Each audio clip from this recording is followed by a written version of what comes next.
السلام علیکم دوستانو، اټکل کیږي چې راشد خان به د زمبابوې پر وړاندې په لومړۍ ټیسټ لوبه کې برخه وانخلي. ویډیو تر اخره راسره وګورئ. که په دې چینل کې نوی یاست د چینل هم درسره سبسکرایب کړئ. ښایي راشد خان د ښي لاس د ګوتې ټپي کېدو له امله د زمبابوې پر وړاندې په لومړۍ ټیسټ لوبه کې د ملي لوبډلې د 11 کسیزه نوملړ غړی نه وي. خان د پاکستان سوپر لیګ په ایسیل لوبه پر مهال چې د لاهور قلندرز لوبډلې په ګټه یې دویمه لوبه ترسره کوله، د ښي لاس ګوته یې ټپي شوه. راشد خان اوس مهال په متحده عربي اماراتو کې د روغتیا پالانو تر درملنې لاندې دی.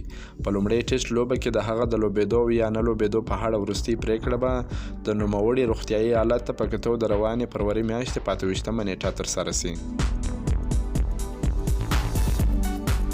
د یادونې وړ ده چې د افغانستان کرکټ ملي لوبډله به د زمبابوې پر وړاندې د ټیسټ لوبه د لړۍ لومړۍ لوبه په متحده عربي اماراتو کې د مارچ میاشتې په 2مه نیټه پیل کړي. دا و د راشد خان په اړه لنډ تازه معلومات. که مو دا معلومات خوښ شوي ویډیو در سره لایک کړئ. که په دې چینل کې نوی یاست د چینل هم در سره سبسکرایب کړئ. د نورو تازه معلوماتو لپاره زموږ سره اوسئ. تر بلې ویډیو پورې د الله په امان.